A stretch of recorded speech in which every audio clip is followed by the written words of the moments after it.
Welcome back to the workshop. We have completed modules 5 and 6 to explain the models and transfer functions for predicting the distresses of rigid and flexible pavements, and making adjustments to the trial design to achieve an acceptable design. We now turn our attention to pavement rehabilitation. Module 7 is a general overview of pavement rehabilitation. We will now start segment 3 of the workshop. Segment 3 includes Module 7, 8, and 9. Module 7 is the first part of segment 3 and simply overviews pavement rehabilitation for all pavement types.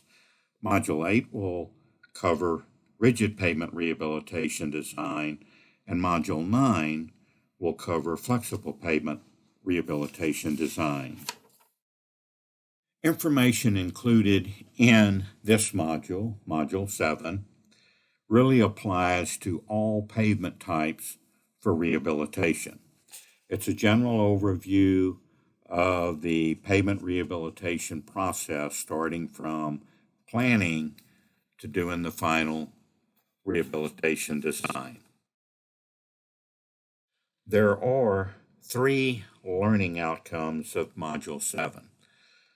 The first is to describe a pavement evaluation program for determining the in-place condition of the existing pavement.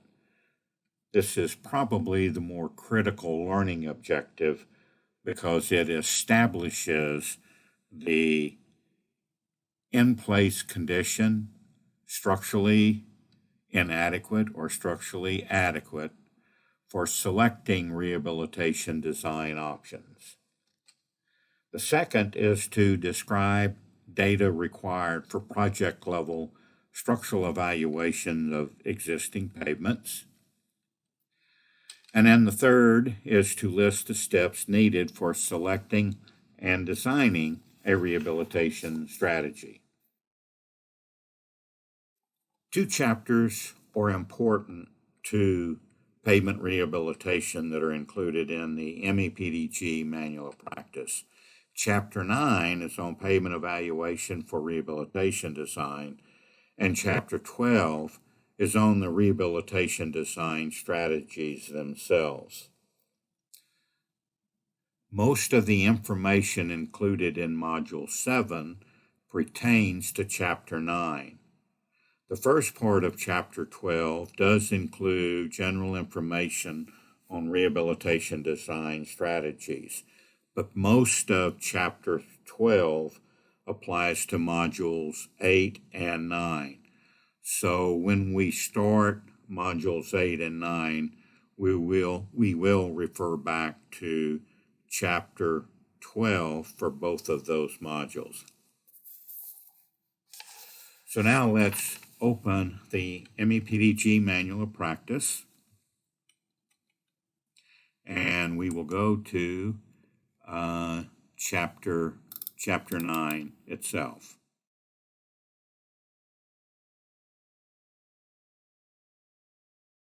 So Chapter 9 is on pavement evaluation for rehabilitation design.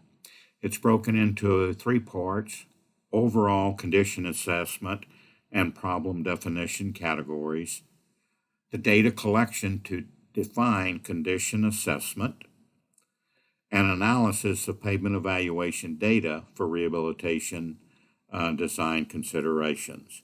Probably the most important part of Chapter 9 is Section 9.2 on the data collection to define the condition assessment or the structural condition of the existing pavement.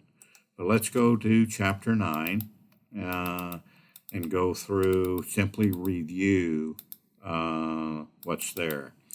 So there are forms, tables that are available for the designer to use in setting up an overall pavement condition assessment to identify the specific problem or problems on the roadway being considered for rehabilitation design. The data collection to define the conditions assessment, as we noted earlier, is probably the most important part of this chapter. There's also the figure 9.1, which we will refer back to in the presentation, that has to do with setting up the steps and what activities are required for assessing condition of existing pavements, both flexible, rigid, as well as semi-rigid pavements. And then there's the hierarchical input levels for a pavement evaluation program, similar to the hierarchical input levels in the Pavement ME software for defining inputs for doing a new pavement design as well as a rehabilitation pavement design. They're set up, the hierarchical levels are set up the same way to provide some versatility to the designer for going from a very more complex, cost-effective evaluation to more of a rudimentary evaluation for some lower volume roadways themselves, as opposed to high volume roadways. So when we get back to the presentation, you will see different sections for preparing field evaluations, conducting visual distress surveys, which are very important, non-destructive testing, and other condition assessments or activities to define the condition of the existing pavement. Ground penetrating radar, a field testing plan, deflection basin test. All of these are very important for quantifying the condition of the existing pavement and are used as part of the MEPDG for doing rehabilitation design, even the testing of the existing pavement layers to define certain properties, in-place properties of the in-place layers. So with that, we're going to go back to the presentation and go through the kind of a just general overview of pavement rehabilitation itself. There is, though, going to chapter 12, very briefly. The first part of chapter 12 is applicable to this module. Generally, it's a general overview of rehabilitation design. Provides some discussion for the different types of rehabilitation strategies for different types of pavements. It also has the figure 12.1, the steps for determining a preferred rehabilitation strategy depending upon the condition or the assessment of the existing pavement itself. It then gets into different parts: rehabilitation design with overlays. Section 12.3 is rehabilitation design with PCC overlays. So these sections will be covered in modules 8 and 9 that have to do with the rehabilitation design of existing rigid pavements, as well as rehabilitation design of existing flexible pavements. So with that, we're going to go back to the presentation then, and we will continue.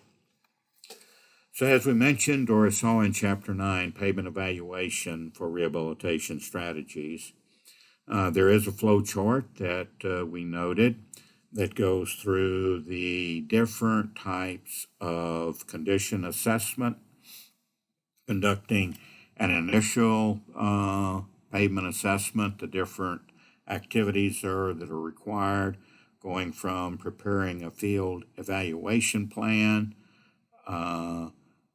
refining that field evaluation plan based on AASHTO R13, and defining from some preliminary information, and then establishing a laboratory test plan, and then preparing a pavement evaluation document and summary, or a condition assessment summary of the existing pavement structure that will provide information to be used for establishing a rehabilitation strategy itself. The other important part from Chapter 12 on rehabilitation strategies was Figure 12-1. These are the different steps. We will review a summary of these steps, not every one individual, but the more important ones, and a combination of some of these individual steps in Figure 12.1 within this module number 7 on general pavement rehabilitation. But it includes going from determining the existing pavement condition, which refers to back to Chapter 9 in the MEPDG Manual of Practice, and then selecting feasible strategies for the trial rehabilitation design, executing the AASHTO software for predicting the distresses in the overlay or rehabilitation design. And then it does include steps for performing life cycle cost analysis, which are obviously not within the Pavement ME design software. They have to be done externally to the software. And then finally determine the most feasible or preferred rehabilitation strategy. So we're going to cover all of these within Figure 12.1, or most of the steps, as well as in Figure 9.1 within module number 7. So the key contents of module 7, there are 4 parts. Key points for rehabilitation design, pavement evaluation for rehabilitation design, steps for rehabilitation design, and then a summary. We're going to start with the key points for rehabilitation design. These certainly do not include all key points in terms of developing a rehabilitation strategy and design, but they are some significant points that the designer should understand and know prior to doing a rehabilitation design. So the first one, a rehabilitation design strategy, is one that addresses the cause of the pavement distress and deterioration and will be effective in repairing the existing pavement and preventing the reoccurrence of the distress into the future. So this is a very important part related to pavement evaluation for identifying what distresses are there, what caused those pavement distresses, and how do we prevent them or mitigate them from reoccurring into the future. The second key point is the mechanistic empirical principles do provide a capability within the Pavement ME design software to evaluate a range of rehabilitation design options for flexible, rigid, as well as semi-rigid pavements. It's not just about thickness, it's not just about asphalt overlay designs, it's about developing a rehabilitation strategy to fix the existing problem so that it doesn't reoccur into the future. And the third is the difference between new or reconstructed designs and rehabilitation design. The basic difference is identifying the condition and extent of damage in the existing pavement. In other words, is the existing pavement adequate or is it inadequate for the future traffic levels and climate? So an important part of rehabilitation design that differs from the new and or reconstructed design is identifying and quantifying the condition as well as the damage in the existing pavement. And we'll cover that both within this module, Module 7, as well as in more detail in Modules 8 and 9 on rehabilitation of flexible and rigid pavements. The fourth is related to the different types of damage, which consider the repeated load damage, which can be a reduced modulus of the existing asphalt, Portland cement concrete, chemically stabilized layers, and other materials in the overlay design. These other materials or layers would include the unbound aggregate layers that may be present in the existing pavement, as well as in the existing subgrade soil strata. Another type of damage is related to the durability and climate damage. Disintegration of the Portland cement concrete material or layers, for example, decracking, disintegration of asphalt in the form of stripping and or moisture damage, and other unbound aggregate base materials which may exhibit or have very high degree of saturations or high water contents that may be important in a rehabilitation design. Also, the occurrence of random transverse and longitudinal cracks in the asphalt. MEPDG can directly address the reflection cracking of random transverse and longitudinal cracks, as well as the reflection cracking of typical fatigue cracks and low temperature transverse cracks that exist in the existing asphalt layers. Also, longitudinal cracks in the Portland cement concrete slabs, and as noted previously, contaminated and or saturated layers of the aggregate base and or subgrade soils. So as part of the rehabilitation design, identifying the different types of damage and the extent of damage is really necessary to know what type of rehabilitation strategy should be selected to repair the existing pavement. And the part of Module 7 as well as Modules 8 and 9 will attempt to use that damage in developing or preparing a rehab design to basically negate any existing damage, whether it's existing repeated wheel load damage or more related to durability and climate damage. The fifth key point is for rehabilitation design. It includes design criteria that are quantifiable and measurable and directly related to performance. It doesn't include just one or a couple of design criteria for ensuring that we have an adequate design.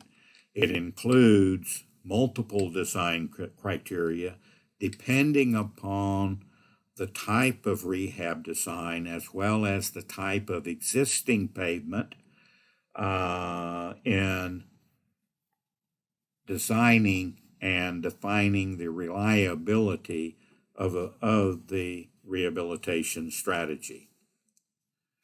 The sixth is the design can be tailored to different budget levels and different field investigations depending upon the importance of the facility. Chapter 9 in the Manual of Practice provides some information regarding the tailoring to different budget levels through the hierarchical pavement evaluation approach, similar to the hierarchical input level approach used directly in Pavement ME, which has also a direct impact on the budget for quantifying the different types of materials, measuring the properties, or simply using default values for new pavement materials. The pavement evaluation is similar in that we can use more aggressive pavement evaluation techniques for defining the condition of the existing pavements for, say, interstate or expressway, more facilities that are important regarding high traffic levels versus facilities like county roads, state roads, or local facilities that carry much lower levels of traffic and may not be considered that important from an operational standpoint. So now moving on to the pavement evaluation for rehabilitation design itself, the second part of this module. Pavement evaluation for rehabilitation design. The pavement evaluation is conducted to identify, we can really identify the surface defects and surface conditions. However, the pavement evaluation program should be established to identify the hidden damage, hidden defects, or hidden problem areas below the surface, items that we can't see from a visual distress survey. We can certainly see transverse cracks that have been sealed. We can see, longitudinal construction joints that have been sealed, alligator cracks that have been patched. We can see edge pumping of fines along the edge of a concrete pavement. We can see spalling, but there could be, and typically in many cases there are, issues below the surface that we can't see at the surface that can have a big impact on the success of a rehabilitation design. So establishing a pavement evaluation program, one of the key areas or issues is to identify any hidden damage below the surface. Factors, the pavement or project level pavement evaluation can be grouped into basically two different types of factors. Those factors that are directly used in pavement evaluation and those factors that are indirectly used in pavement evaluation. The factors that are directly used obviously include the structural adequacy, functional adequacy, materials durability of the surface as well as subsurface layers, as well as miscellaneous items such as joint condition, raveling at the surface of an asphalt pavement, and other types of condition. Factors that are indirectly used, in other words, they're not used directly as inputs, but they can be used indirectly to define inputs, would include drainage adequacy, show the conditions of the shoulder along the pavement, variability along the project location, and other constraints like guardrails being present, curb and gutter being present, bridges, certain minimum clearances along the roadways is a constraint along the project. So these are factors that are indirectly used in pavement evaluation. They're also mentioned and discussed in Chapter 9 of the MEPDG Manual of Practice. Assessing the pavement condition is important, as we previously noted. In the Manual of Practice, that can be condensed to about 7 basic steps or 7 basic activities that need to be included or should be included in a pavement evaluation to assess the condition of the existing pavement. They include the initial pavement and site feature assessment. This could include like a windshield survey. Surface property surveys, but that includes both distress surveys as well as measuring the IRI, the International Roughness Index along the roadways, and then then collecting also data, the initial pavement site feature assessment. Step one would also include collecting historical data on the project site, both being traffic, previous construction and material test records, as well as previous distress surveys. Item 3, the preliminary site investigation. The information from items 1 and 2 are generally used to prepare a preliminary site investigation plan.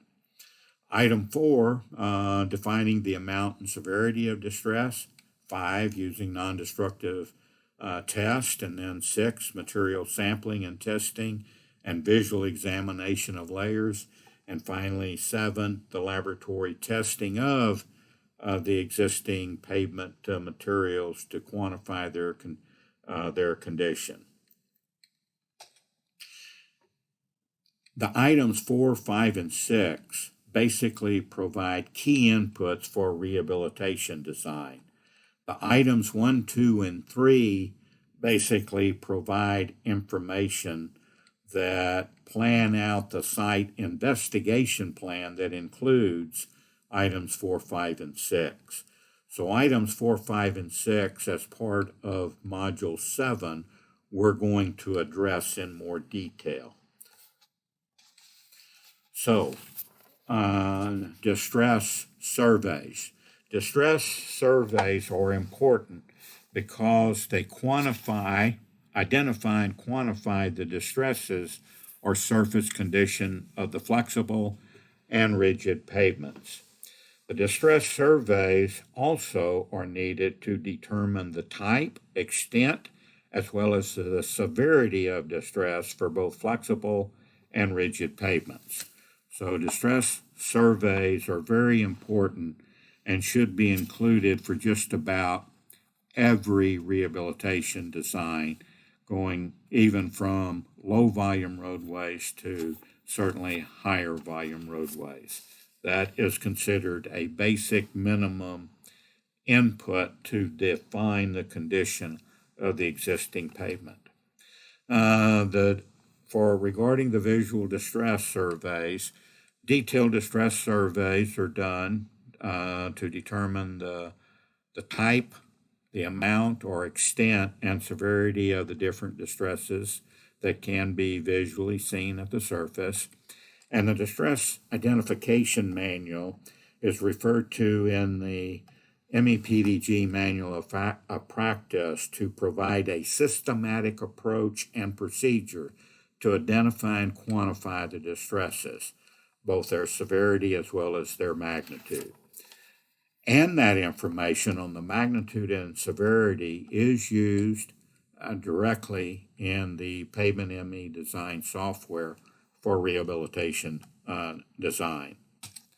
Non-destructive testing is another important part of a pavement evaluation program. And this part of Module 7 is going to overview 4 basic non-destructive testing technologies or methods to quantify the condition, the structural condition of the existing pavement. Those are deflection basin testing, ground penetrating radar, dynamic cone penetrometer, and seismic testing. Deflection testing for rehabilitation design is used for multiple reasons.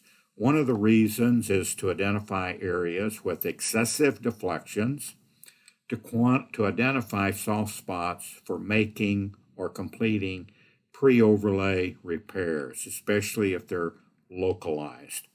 The other basic reason for doing deflection testing is to determine the variability along the project.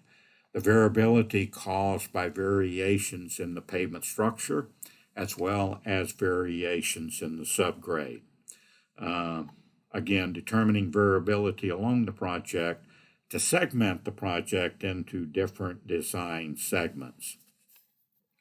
Because if you remember from Module 2, the average values for material properties, layer properties, and site condition factors, traffic, climate, the average properties are entered for doing a design in accordance with the Pavement ME software, and that includes rehabilitation design. So the importance of doing non-destructive or doing deflection testing is to try and quantify that variability or define it to be able to segment the project into similar design sections to minimize the occurrence of costly rehabilitation designs for localized areas that should be repaired.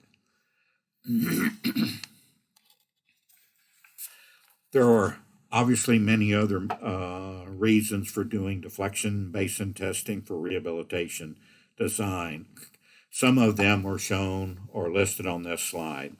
One is to measure the deflections, to back calculate layer properties, including the elastic modulus, to evaluate the condition of the surface layers as well as the subsurface layers, to detect severe stripping in asphalt layers, and to detect saturated unbound layers beneath the surface.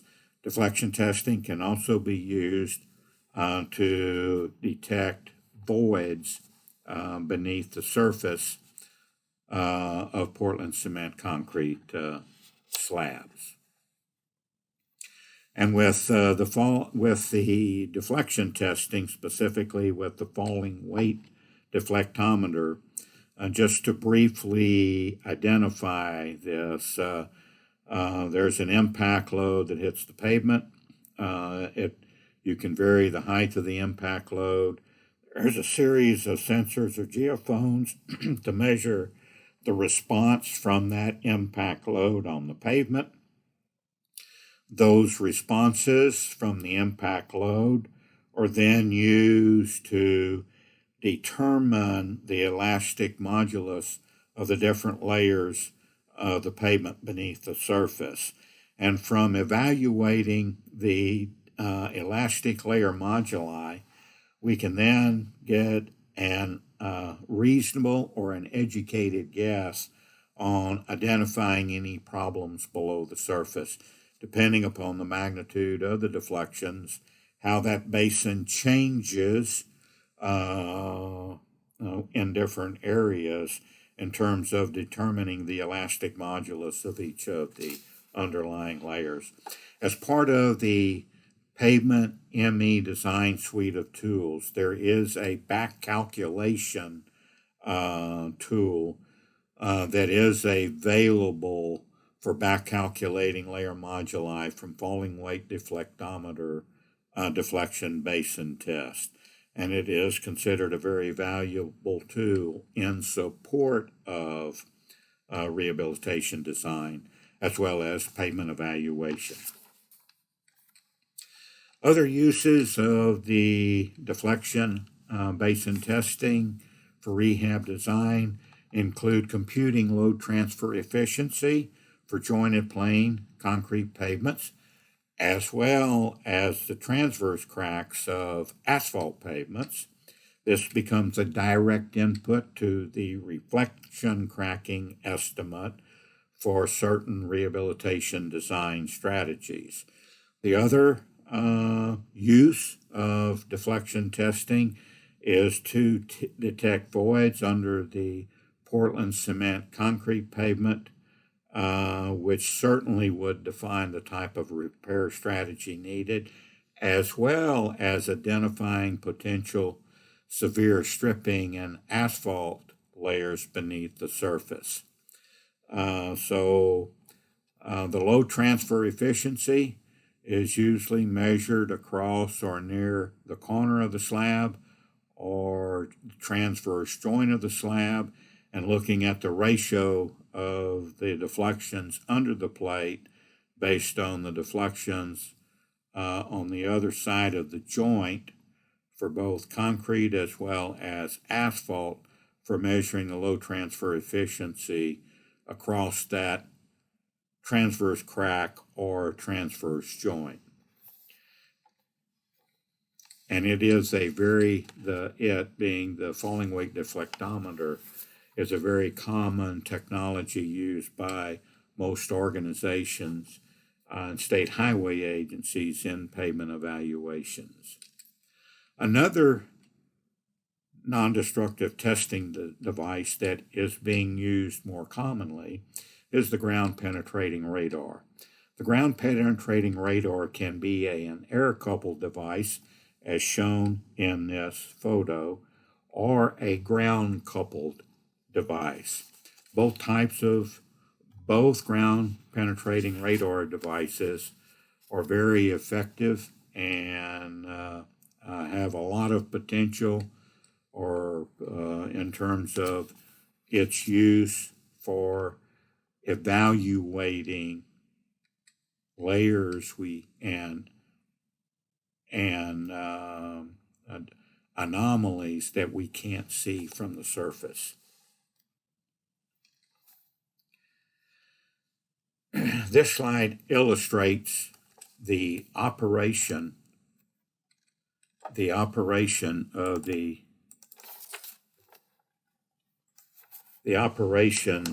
of a ground-coupled GPR device.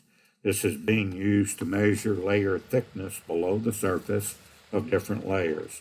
The ground-coupled or air-coupled devices can be used and are being used more commonly in pavement investigations to measure layer thickness, identify areas with potential stripping and asphalt mixtures or voids beneath the surface of rigid pavements, as well as identifying other subsurface anomalies. Ground penetrating radar also, as just mentioned, estimates layer thickness continuously along the project, and it can be used to segment the project based on layer thicknesses that could have and material types that could have an impact on the rehab strategy. So it's very beneficial for that.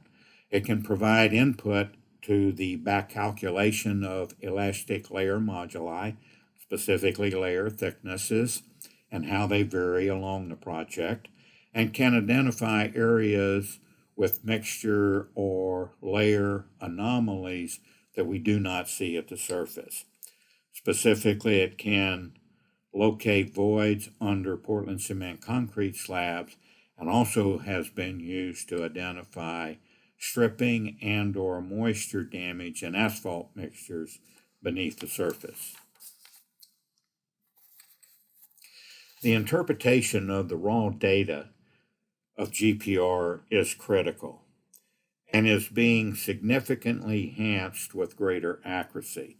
This is simply an illustration of the GPR data recovered from an air-coupled device, but it could also be coupled or the data from a ground-coupled device.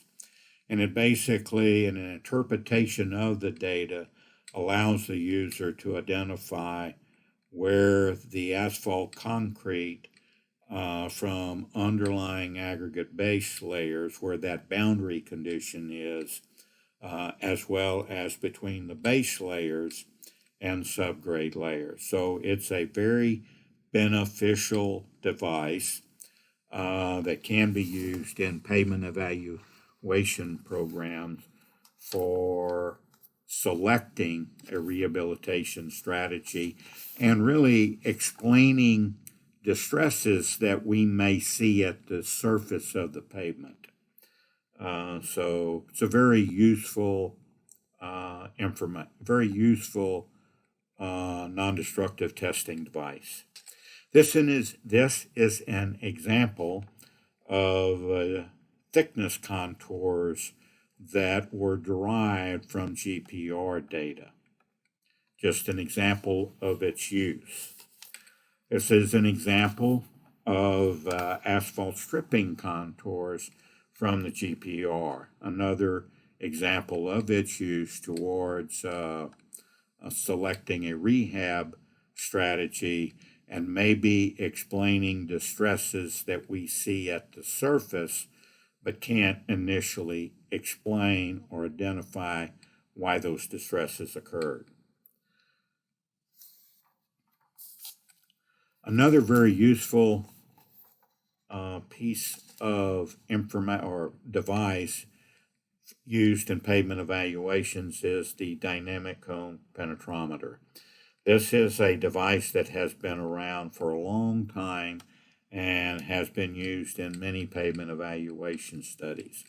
The graph shown on this slide shows the typical results from the DCP, which can be used to determine depth of weak or soft soils, can be used to determine the transition from stronger aggregate base layers to weaker subbase layers beneath the surface, can be used to stratify the soil layers in terms of strength and measure the thickness of different unbound aggregate base layers as well as subgrade soil layers.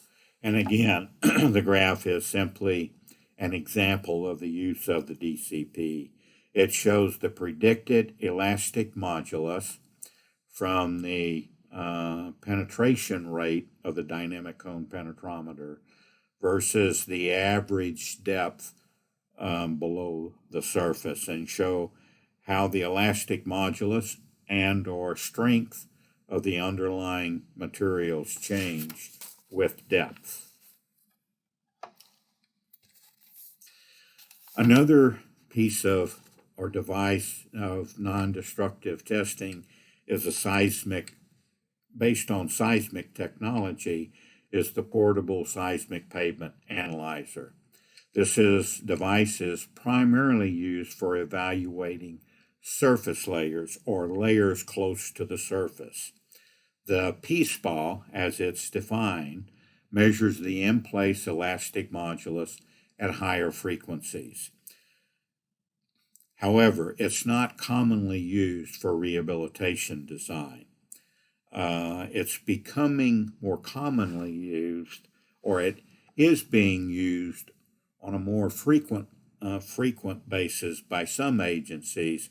However, it's not a common NDT device that's used for rehabilitation design.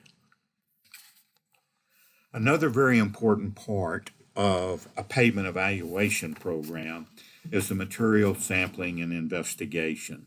Once we've done the distress surveys or the surface condition assessment, and we've done non-destructive testing, maybe GPR, to identify or quantify the stiffness of the layers beneath the surface, it's important to do material sampling to basically confirm what we think we see below the surface with these other devices. So material sampling and testing is more of a confirmation activity from our other non-destructive testing devices. It also can provide materials beneath the surface for laboratory testing when it's deemed appropriate.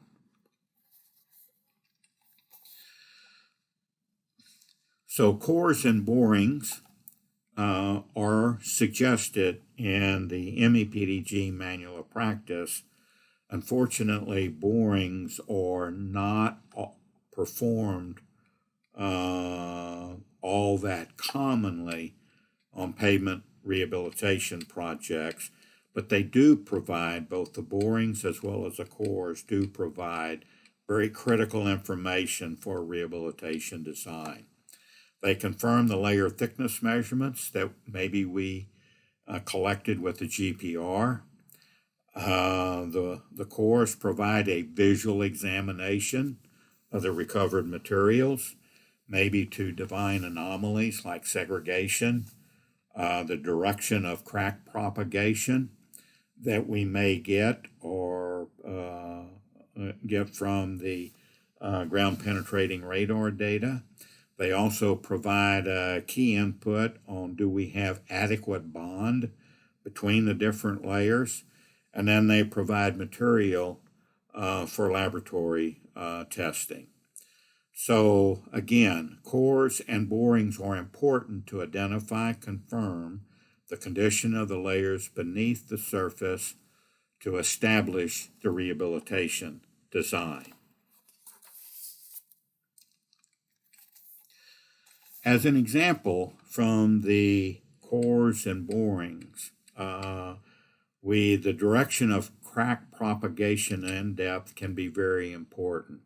We can have pavements on the surface that look similar in terms of cracking, extent, as well as severity. But taking a core through those cracks and extracting it gives us an assessment on is that crack confined to the surface, or does the crack continually propagate through the entire asphalt layer, as well as for us to determine whether the underlying layers may have disintegration or some material defect for which a thin overlay will not solve.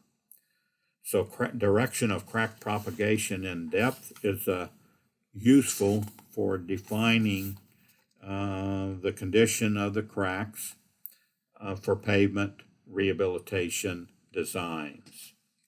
Another use is regarding segregation at the surface and crack direction. We may see cracks at the surface that appear to be very severe. They could be caused by segregation at the surface, and where the crack penetrates from the surface down through where the segregation is, but doesn't go all the way through all of the asphalt layers.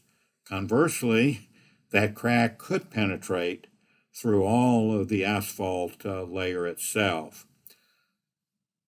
The cause of the crack, whether it's segregation or simply top-down cracking, and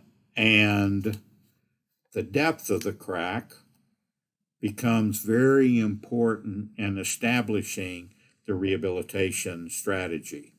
We could select a mill to a depth and an overlay for a condition similar to this, which may not work for a condition shown on the left core, or a much thicker overlay, or maybe cold in place recycling or full depth reclamation, depending upon the extent of cracking for those cracks that go completely through the asphalt surface. So quantifying the crack direction and whether that crack initiated from some construction defect becomes important regarding rehabilitation designs. Debonding between layers and also the crack direction also becomes very important. If we have debonding close to the surface, then simply milling to remove the layer that has debonded would be an important decision in a rehabilitation design. If we have cracks below the debonded condition, that also is very important in selecting a rehabilitation design strategy itself.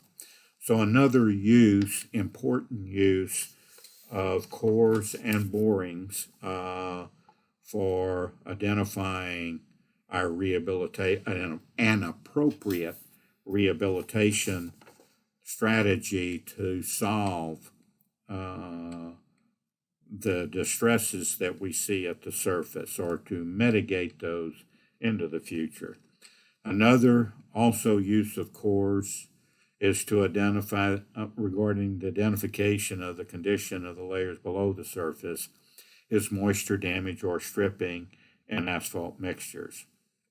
We can have moisture damage that's not complete disintegration below the surface that could be very important, kind of as shown by these darker areas that are retaining moisture.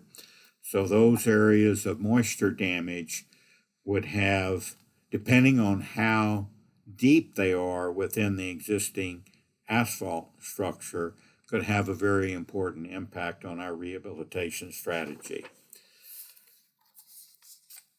So as an example, intact layers beneath the surface without stripping or disintegration versus those underlying layers exhibiting stripping and or disintegration would have a very significant impact on our rehabilitation strategy that we select.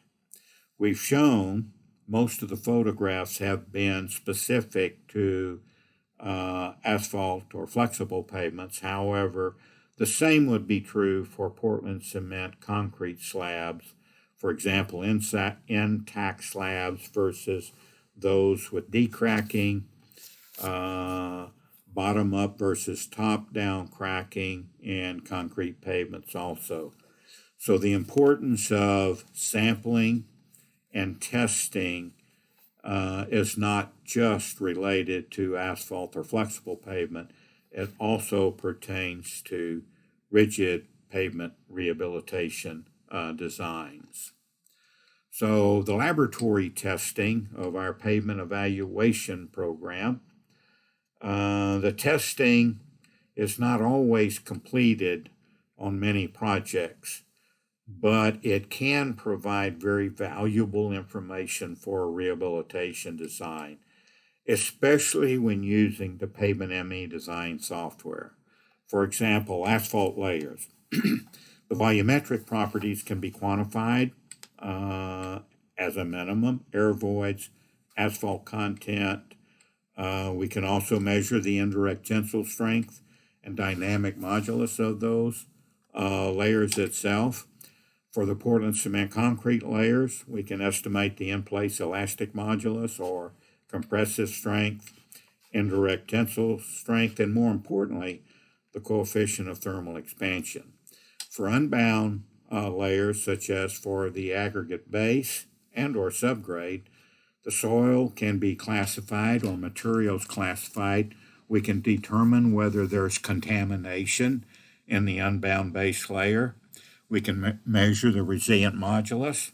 More importantly, we can identify the dry density and moisture content of the underlying unbound layers and measure the gradation as well as the Atterberg limit. So various laboratory tests can be completed on materials recovered from the existing pavement.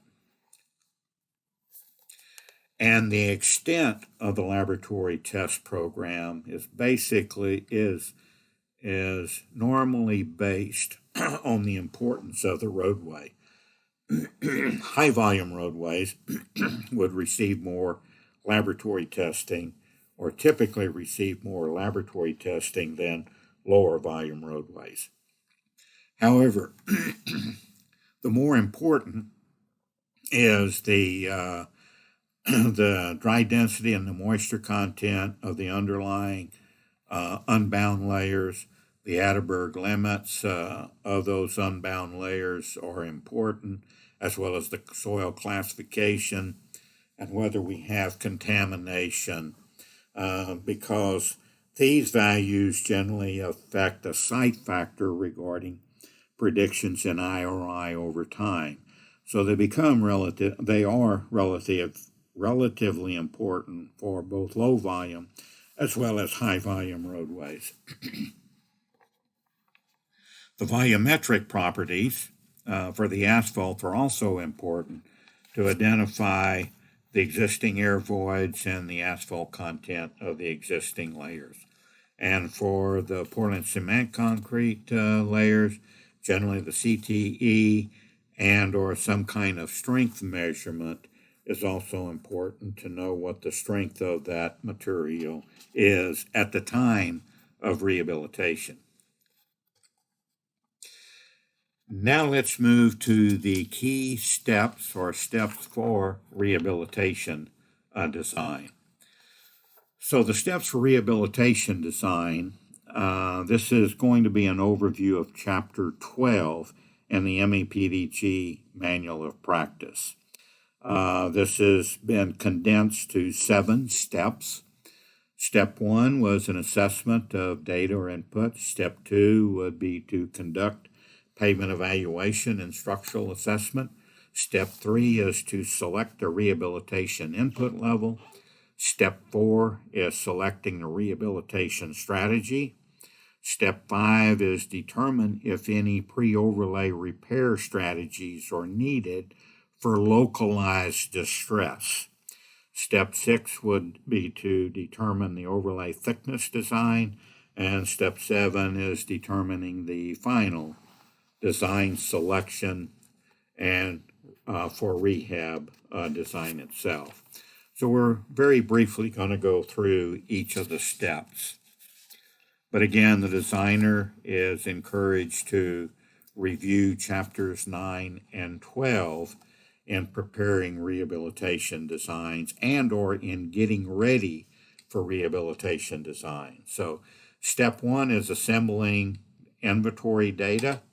That's the design features, material properties, and foundation subgrade conditions along the project, and that have been measured over time. Getting the information from when the pavement was originally built in construction files. Getting condition data or time series data on distress over time become important. The surface condition data, assembling that is to determine what distresses are there for the pavement evaluation. In other words, the type of distress, the magnitude or extent of the distress, as well as the severity of distress. That defines the pavement surface condition data. And as we mentioned for the inventory data, recovering and looking at the time series distress data since original construction can be very valuable in determining how quickly that distress is beginning to occur on the existing pavement.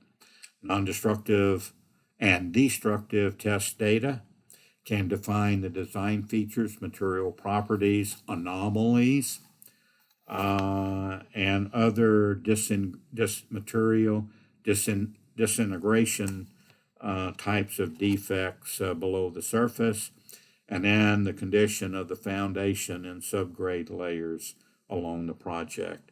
And certainly assembling traffic data, kind of a breakdown of the vehicle types, as well as the magnitude of loads, and the traffic growth and or decay and truck factors. All the traffic and it was discussed in Module 4-2 in terms of the inputs to the Pavement ME design software. So those inputs basically we're assembling the information to determine those inputs for our rehab design, just like what we would do for a new pavement design. The climate is in the same category. Climate was discussed in Module 4-4-3 on the type of climate data that's available or that's accumulated or used in a rehab design. The location of the project can basically define the MIRA2 climate data set, which was discussed in the inputs for the Pavement ME design under Module 4, and determining the depth to any water table. or to a perched water table depth. The structural condition of the pavement layers, which we've discussed, previously discussed within this module, to identify material defects, type of cracks, as well as their depth, quantifying the existing or the damage of the existing pavement layers. And finally, the foundation and subgrade condition. What is the condition of the unbound layers and subgrade soil? Getting an estimate of the resilient modulus, which can be done in several ways, which we will discuss in modules 8 and 9 when we talk about flexible and rigid rehabilitation designs. Specifically, the K value for Portland cement concrete pavements can be determined from FWD testing and back calculation, similar to how the resilient modulus is determined or back calculated from deflection measurements under flexible as well as semi-rigid pavements. Step 2 is to conduct a pavement evaluation. So very simply, step 2, the pavement evaluation, identifies the type of distress and determines the cause of the surface distress. Basically, the condition assessment of the existing pavement is used or defines by the distress survey and non-destructive testing tools to answer 3 basic questions. Are the condition assessment of existing pavement defined by distress surveys and non-destructive testing tools is used to answer basically 3 questions. Is the pavement structurally adequate? Is the pavement functionally adequate? Does the pavement have any other significant defects?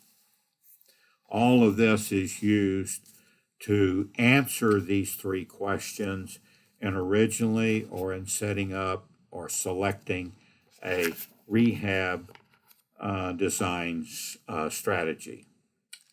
So step 3 is simply selecting a rehabilitation input level.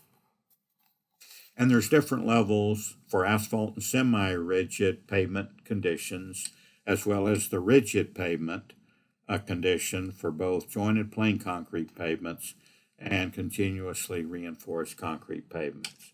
For asphalt and semi-rigid pavement conditions, there are 3 rehabilitation input levels. Level 1 is non-destructive deflection testing.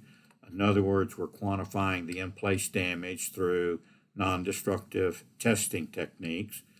Rehab input level 2 is quantifying that damage based on visual distress surveys. We can still use the results from the non-destructive testing, but basically we're quantifying the damage based on visual distress surveys. And rehab input level 3 is simply using the subjective condition rating to define or quantify the in-place damage of the existing pavement. Rehab input levels 1, 2, and 3 for asphalt and semi-rigid pavements are defined and clearly discussed in the MEPDG Manual of Practice. For rigid pavements, basically we're quantifying the existing damage based on the visual distress surveys. That's not to say that we're not using non-destructive deflection testing or other non-destructive testing devices for the pavement evaluation.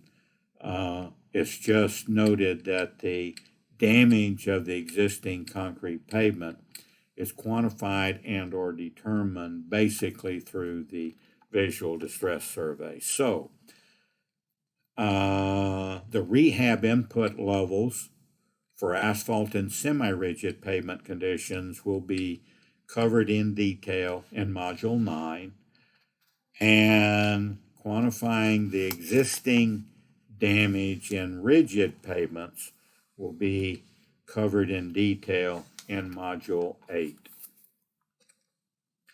So, step 4 is selecting the rehabilitation type. The rehabilitation without overlays is used for structurally adequate pavements. And this could include diamond grinding of PCC and or milling the surface of the asphalt layer. Full depth localized repairs for both Portland cement concrete as well as asphalt when the severe related distresses are very localized. Also, load transfer restoration, predominantly for jointed plain concrete pavement, and then surface restoration that would include the heating, scarification, and surface seals of asphalt asphalt pavements or hot in place recycling. So Module 8 provides more detail for structurally adequate rigid pavements, while Module 9 provides more detail for structurally adequate flexible and or semi-rigid pavements. So step 4, what are the feasible overlay types for structurally inadequate pavements?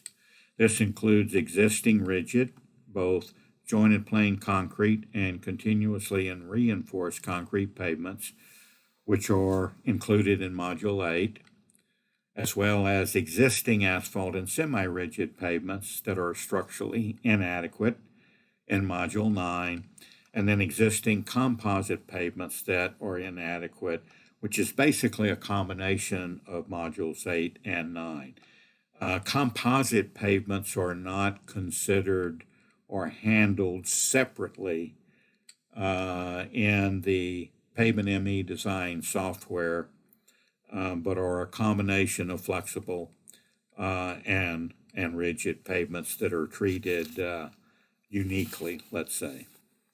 And then the other is the conditions for overlay type selection, which is defined by the amount of deterioration or amount of damage, the type of deterioration, and then other things like vertical clearance and height adjustments, available lane closure time. All of these need to be considered in determining the overlay type selection for our specific pavement.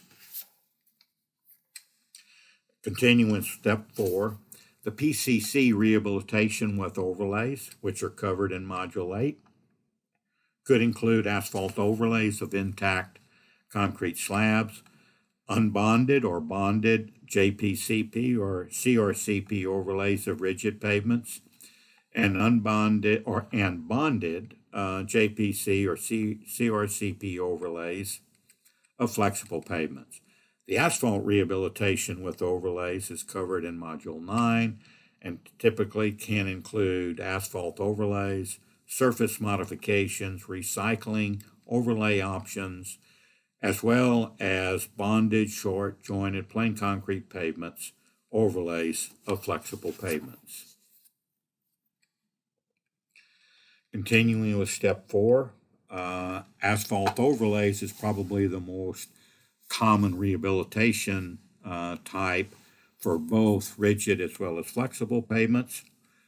So it will be covered in detail in Module 8 and 9. Asphalt overlays with or without SAMI layers and fabrics, that'll be covered in Module 9. Reflection cracking is a key issue with asphalt overlays of flexible and rigid. So those are covered both in Modules 8 and 9. And then PC overlays to include bonded and unbonded, which are covered in Modules 8. And then rubbleization or crack and seed of Portland cement concrete slabs will be covered in Module 8. Pulverization or in-place recycling of asphalt layers that include hot in-place recycling, cold in-place recycling, and full depth reclamation are going to be covered in Module number 9. So step 5 is determining the pre-overlay repairs. And this really depends on the overlay type, whether it's unbonded or bonded. In general, all distresses in the existing pavement that are likely to cause premature failure should be repaired. The repair of localized areas with high severity distresses can be pre-overlay.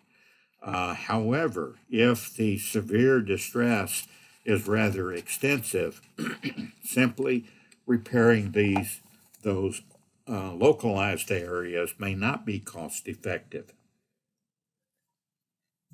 And a more severe rehabilitation strategy or extensive rehabilitation strategy may be needed. Identifying moisture-related distress definitely should be repaired. The reflection crack control or mitigation should be applied as or for pre-overlay repairs. And then the pre-overlay repairs can be avoided or may be avoided by using thicker overlays. However, this may not be a cost-effective solution. In specific, do not use thicker overlays to try and repair severe material-related issues below the surface. For example, stripping or moisture damage below the surface, a thin overlay will usually not last very long in trying to repair a pavement with moisture damage beneath the surface. Step 6 is determining the overlay thickness. Rigid pavement rehabilitation design with Pavement ME design software is based on the critical distresses, and that'll be defined in Module 8, and that includes the jointed plane concrete transverse cracking, as well as jointed plane concrete pavement faulting, and IRI values also. CRCP punch-outs are used for CRCP overlays, as well as the IRI of those overlays. For flexible pavement rehabilitation design, as based on critical distresses in Module 9, total asphalt, fatigue cracking, asphalt rutting, and total asphalt thermal cracks, as well as IRI, are considered design criteria in the rehabilitation design. Step 7, the final design selection. This is selection of the final optimization design. Basically, we repeat the process and using the Pavement ME, looking at maybe different design strategies as well as different overlay thickness until a design which meets the performance criteria is obtained. Performance criteria must be met at a reasonable level of reliability, just like it is for new pavement design. And remember, reliability was discussed and overviewed in detail in Module 3. So in summary, what's the summary of this slide or of this Module 7? So in Module 7, we first described a pavement evaluation program for determining the in-place condition of the existing pavement. We also described the data required for project-level structural evaluation of existing pavements and how that data is used. And then the final third lesson objective was we listed the steps needed for selecting and designing a rehabilitation strategy. So this concludes Module 7 on a general overview of pavement rehabilitation. The next sub-module of the training course sequencing will be Module 8 on rigid pavement rehabilitation design.